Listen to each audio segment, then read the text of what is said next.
성경의 무화과 나무는 이스라엘을 상징합니다. 1948년 이스라엘의 건국이 있었죠. 영토를 가진 국가로 등장했습니다. 그리고 수많은 이스라엘 백성들이 해외에서 고국으로 돌아왔습니다. 이것은 고토 귀한 알리아 운동인데 지금도 이 알리아는 진행 중에 있습니다. 이 때가 바로 종말의 때라는 것을 예수님께서 직접 말씀하셨는데요. 마태복음 24장 32절 33절 무화과 나무의 비유를 배우라. 그 가지가 연하여지고 잎사귀를 내면 여름이 가까운 줄을 아나니 이와 같이 너희도 이 모든 일을 보거든 인자가 가까이 곧 문 앞에 이른 줄 알라. 하나님의 언약, 성경은 언약의 책입니다. 옛 언약 구약과 새 언약 신약으로 이루어진 것이 바로 성경입니다. 성경이 진리일 수밖에 없는 것은 바로 영원하고 불변하신 하나님께서 직접 자신의 이름과 권위를 걸고 그 백성에게 하신 일방적인 선포 언약이기 때문입니다. 인류의 첫 출발 시 제일 처음에 하신 언약은 에덴의 언약이었습니다. 하나님께서 영원토록 함께 하고자 만든 인간이 죄를 짓자 범죄한 천사를 영원히 가두기 위하여 만든 지옥 불못새에 생명을 불어넣어 만든 사랑하는 인간을 그 지옥으로 보낼 수는 없기에 극단의 조치를 취하신 것입니다. 하나밖에 없는 나의 아들이라도 희생시키자. 왜냐? 하나님은 죄와 함께 거할 수 없는 속성을 가지셨기 때문입니다. 그래서 인간을 구원하시기 위해서 창세기 3장 15절 여자의 후손을 보내시겠다고 약속을 하신 것입니다. 그 에덴의 언약을 지키기 위해서 이 인류가 엄청난 죄를 지어서 다 쓸어버리는 홍수 심판 이후에 창세기 9장에 뭐라 그러셨습니까? 내가 홍수로는 다시 멸하지 않겠다고 말씀하셨습니다. 그리고 무지개로 영원한 언약을 세우셨죠. 그러니 하나님께서 직접 무지개를 보시면서 몇 번이나 참으신 것입니다. 멸하려고 하다가도 참아야지 이러셨던 것입니다. 왜? 여자의 후손이 와야 됐기 때문에. 그런데 이것을 믿지 않았던 사람들이 누구였습니까? 니므롯과 그 일당이죠. 니므롯은 고대의 용사 네피림이었습니다. 얘들은 하나님은 다시 홍수로 우리를 심판할 거라 생각해서 바벨탑 운동을 했고 그때 하나님이 언어를 흩어 놓으심으로 막으셨습니다. 그것 때문에 우리가 지금 영어를 배우면서 이렇게 고생을 하게 된 거죠. 자, 창세기 22장에 가서 하나님께서 이스라엘 백성 여자의 후손이 오게 만들 그런 한 민족을 선택하시는데 믿음이 검증된 아브라함의 후손을 제사장 나라로 선택하시는 그 언약이 아브라함 언약입니다. 그래서 창세기 12장과 15장에 걸쳐서 아브라함과 언약을 맺으시죠. 그 다음이 출애굽기 19장에 이스라엘 백성을 광야로 오게 하셔서 거기 시내산에서 결혼을 하시죠. 이스라엘 백성을 제사장 나라로 세우시면서 하시는 언약을 시내산 언약이라고 합니다. 그 언약이 여자의 후손 예수님이 오심으로 이루어졌고 그러고 나서 드디어 새 언약이 맺어지는데 바로 예수님의 십자가 언약입니다.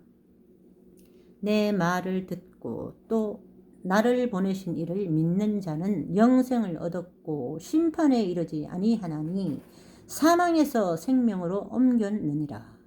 바로 이 새 언약의 중보자 예수 그리스도께서 직접 말씀하신 새 언약입니다.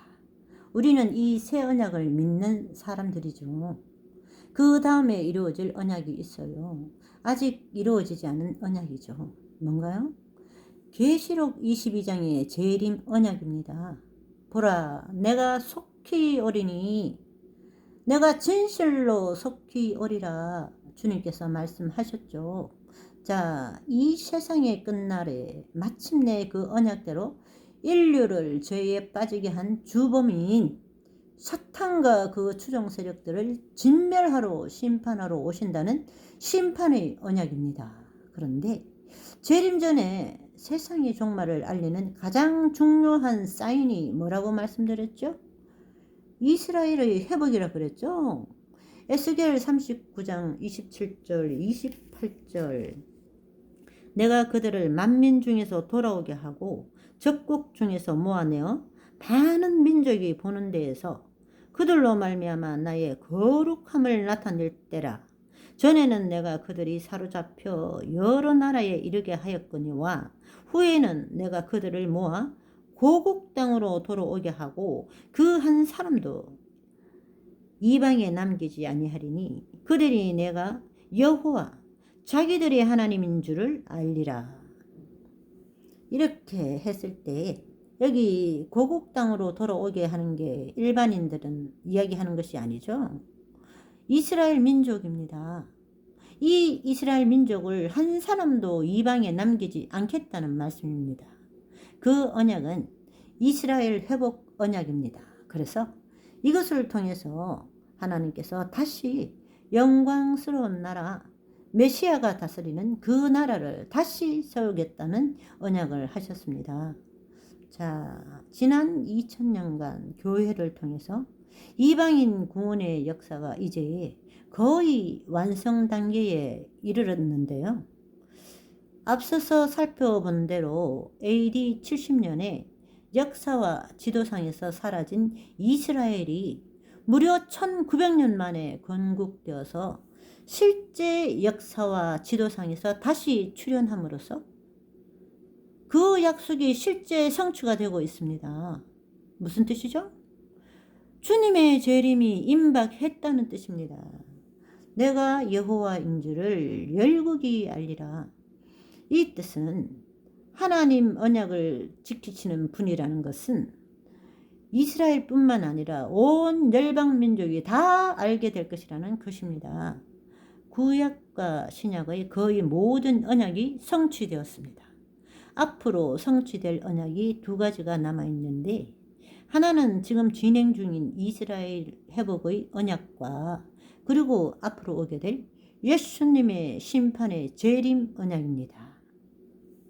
이 언약들은 동시에 이루어질 수도 있고 순차적으로 이루어질 수도 있습니다. 그러나 중요한 것은 반드시 이루어진다는 사실입니다.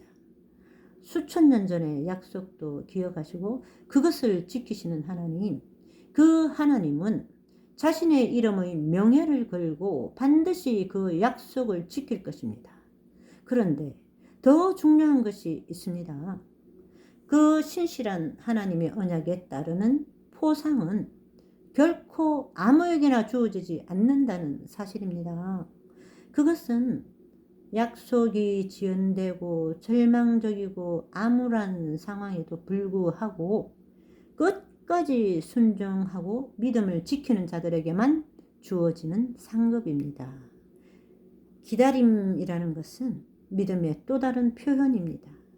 믿기 때문에 끝까지 기다릴 수 있습니다. 어떤 상황에도 하나님의 언약을 기억하고 기다리는 사람들은 반드시 구원을 받게 될 것입니다. 이제 여러분은 과연 하나님의 언약의 성취를 기다리실 준비가 되어 있습니까? 심판주로 오시는 예수님을 기쁘게 맞이할 수 있는 저와 여러분이 되시기를 바랍니다.